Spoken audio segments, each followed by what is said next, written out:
Hello. So Emerging Green reached out to me asking me if I wanted to review one of their products. And of course I said yes once I saw these baskets. These things are gorgeous. And I decided to turn them into a propagation station. So I want to show you what I did. Check this out.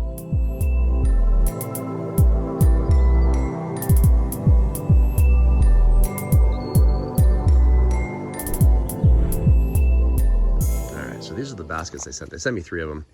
I have some on the other corners. All right, so check these things out. This is what they sent me. These things are gorgeous. So pretty solid. And they have this coconut husk liner. Pretty good for drainage. And what they sent me came with 3. And so I think that if you order these, then you get 3 of these. And I'll put a link in the description if you're interested. I think these are perfect though, if you have something set up like me, where I have this tent gazebo, but I took the tent off, so I just used the frame to hold up like passion fruit, and I have grapevines coming over from my grapevines over here. Once these things leaf out, you'll see how amazing this looks, because this entire canopy is just going to be grape flowers over on, or grape leaves on this side. And then on this side, I'm going to be passion fruit. So passion fruit. I have a passion fruit plant coming up here. And then you can't really see, but I have a passion fruit here and here. And I've been doing cuttings, and I'm realizing that these are going to be perfect as a propagation station. So if you look really close on my setup here, yes, I have lights, but more importantly, I have a misting system that I've programmed. And I'll explain to you in this video how I set this up so that this area gets the perfect amount of humidity, because I'm in the desert, but I also don't want to waste too much water. And so I have it set up for the minimal amount that I need to maintain this microclimate. But anyway, before I dive into that, these are the baskets I'm going to be using, that I'm going to be talking about. And what I'm going to do is I'm going to add potting soil to these. I have my own mix. I like to mix sand, perlite, and peat moss. And then I also like to mix in mulch. I have a bunch of mulch back here. I'm going to program these misters to come on for 1 minute every 30 minutes. And so what's going to happen is they're going to maintain humidity on my fresh cuttings to make sure that they don't dry out while they get settled in and while they start making some roots and things like that. And there's a few ways to do this. What I like to do first is I put in some really rough, barely decomposed mulch. And this mulch, I actually added mycorrhizal fungi to it. And again, I'll put links to the stuff that you can get on Amazon. So you'll want a wood chip pile. You don't have to do this. I like it because of drainage, because this is going to get misted every 30 minutes. So I want to make sure that excess water is able to just leave as quickly as possible, because you don't want to rot your propagation media, or you don't want to rot your cuttings. And so this is going to ensure that that entire bottom surface is going to have very good drainage.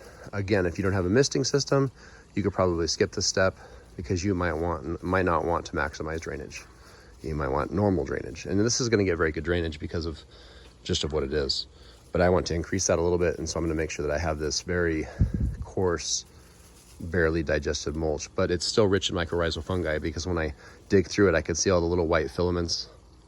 And so I know it's very rich in mycorrhizal fungi, which is good, just to make sure that your soil has been inoculated with something, because I know that this is a healthy strain of fungus that's non-damaging, non-aggressive, non-opportunistic. And so I don't have to worry about it damaging my plants. Because if you get a fungal infection, it'll just completely wipe out all your cuttings. But if you have good fungus, a known good fungus, then you're going to be just fine. All right, so that's my first step. And then I'm just going to take my soil mix, whatever your favorite potting mix is, just throw it right on top. I'm going to do that real quick. All right, and as you can see, just about ready for my plants. I think I'll use this first one, probably for figs. So I'm going to get my fig cuttings, and I think this will be good for them to start off here. What I might actually do is do bonsai figs. And so I'm going to bonsai trim this to make a little mini fig bush. I imagine that would look really pretty in this planter. All right, so as you can see, the fig cuttings are callousing pretty hard on all these nodes. I've just had them soaking in a south-facing window in some water. And so now I'm going to put them into the pot here, and probably in a few weeks, these will really take off. Then I'll be able to transplant some of them out of the propagation media, and I'll probably just leave one, like I said, and make it like a little hanging bonsai bush. So it's just kind of an experiment. We'll see how it turns out. And of course, there's a few ways to do figs. So what I like to do is kind of bury them at an angle. And you can kind of do that. Maybe lift up an end so it's something like that. And cover up those developing roots. And you'll notice that I have a few different setups here. So I have an apical cutting here where you can see the bud. And then this is just below the apical cutting. So I cut off this portion was cut off of the end of this. And the experiment is to see what's more effective. And so when you're doing this, you got to pay attention to what you're doing. So here I'm planning on this bud growing out, but also these two buds growing. And you can already see that they're developing. This bud probably will develop as well, but there's a bud right here that's going to develop. So when this develops, I'll probably pinch that bud off because I want to have vertical, I want to have growth going up this way. And so basically it's going to bush up this way. This one, I'll probably have it that way because I want that bud to go straight up.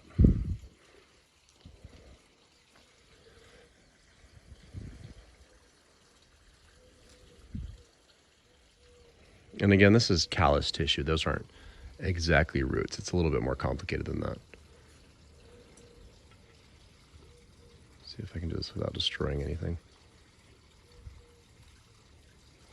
And this is very fluffy media, so I'm not worried about it damaging any of my buds. You might be wondering. They're going to be just fine. And my voice is probably an octave lower than normal. I think I have allergies or something. All right, so just kind of taking a glance here to see which buds I think are the most promising. This one has what's called apical dominance. So if you're familiar with apical dominance, you'll know exactly what I'm talking about here. Since this bud is the furthest outward, the plant is sending the majority of the hormones / nutrients to this position. Whereas this bud isn't quite as developed because the plant is basically banking on this bud becoming the new support, the new solar panels basically for the plant. This is where the leaf mass is probably going to emerge from. The new tree is going to come out of that point. So I'm going to want to make sure that that point is facing upward. We'll see if I can get this in here. And again, these aren't going to be permanent positions. This is just going to be a little propagation station. And then I'm going to have misters that are going to be pointing downward. So I have a few different positions. I'm going to turn on my misting system just so I can get an idea of where I want this to be. This is my misting system controller. And it's kind of handy because it has a little solar panel on it. And you can just program it for what you want. And I have it programmed like you see here to turn on for 1 minute every 30 minutes. The only problem is you have to make sure that your hose is turned on. And so what I have here is I have this timer that closes off this side just so I don't ever forget to turn the water on. And then this is basically always on between here and here. And so you'll want to make sure that you have good seals and things. And what will end up happening is when this opens, it'll allow water to go to your misting system. And so you don't have to set it up this way. You can set it up with a dedicated irrigation system as well. But I wanted to be able to have something that I could have more freedom to control. And so this one's just set up through a hose. And I'll show you what it looks like when I turn it on. All right, so this is what it looks like when it comes on. It's only gonna be on for a minute, so I gotta do this fast. But there's a few points where there's mist coming out, and then I just have to aim it properly. I haven't put soil in that one yet. But here's the one I just showed you with my fig cuttings. And then I have a mist emitter right here above. And so I'll just be aiming that this way. And it'll just probably give, I would say probably in that 1 minute, maybe 20 milliliters of water, if that. And so obviously it's going to drip through pretty quick. So periodically I'll have to water it, but this will make sure that the surface of those cuttings, these buds and things, they don't dry out as these are trying to take root. And that's the goal. So, and I'll put links to this stuff. If anyone's interested, look in my description. I'll have links for these different things. And these are little LED lights. They barely use any power. Love these things.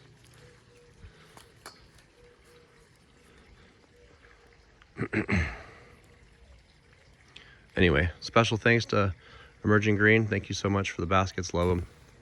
They're beautiful. Highly recommended if you want to set up a propagation station similar. Can't wait till summer to see what it looks like. All right, last up I have some sweet potato cuttings here. Sweet potato slips, I should say. And what I did is, as you can see over here, I have a bunch of sweet potato vines that were dying over the winter. And so I came out and took some cuttings and stuck them into water in a south-facing window. And they're developing a bunch of roots. And so these things, I love these sweet potatoes. They're the ones that, the orange sweet potatoes that have the purple leaves. So they're both ornamental and delicious. And I actually discovered these in the supermarket. So just grabbed some orange sweet potatoes and got some slips growing on them. So I just decided to grow them, and they grow extremely well in Arizona in our climate with our 120-degree summers. And so I have tons of these all over my yard. So I'm constantly taking cuttings of them, and they grow really well. And they also root out really well, where basically every node will have tons of these little air roots. I don't know if you can see that. And so they're super easy to root. You literally stick those in water. I think this is probably 5 days in a south-facing sunny window. I already did that, and so that'll easily be able to support that leaf mass. But what you can usually do is you can eyeball the size of the leaf mass and the root mass, and as long as they're about the same, you're good. If not, you want to clip off a little bit. Just make sure you leave an intact apical node, like a position like you see right here. All right, so as I was saying, some beautiful sweet potato slips. So I'm gonna get these started in here. And then I might thin by transferring some of these later, but I think they'll look really gorgeous here just growing amidst all this other vines that I'm gonna have here. Try to do this one-handed.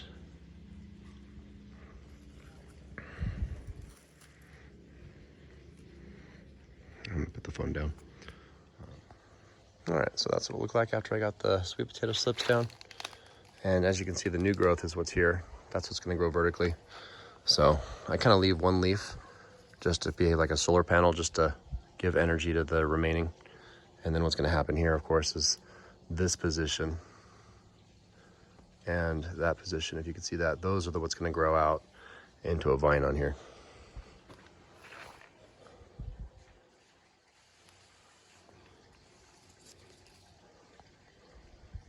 And this grows pretty incredibly well. And again, once this fills in with sweet potatoes, I'll probably just harvest, transplant, and then, you know, cut up the slips. And each one of these, basically every 2 nodes, you can make into a new plant. So these sweet potatoes you can propagate like crazy. Like one sweet potato vine here will grow a good 50 feet. And you could probably get, I don't know, probably 200 slips off of one vine. That'll grow 200 new vines. So you can grow these things like 200 to 1. What do you hear, boy? Here's something. All right, here's another one. And as you can see, these things are gorgeous. Love these. So links in the description for everything. Hope you liked it.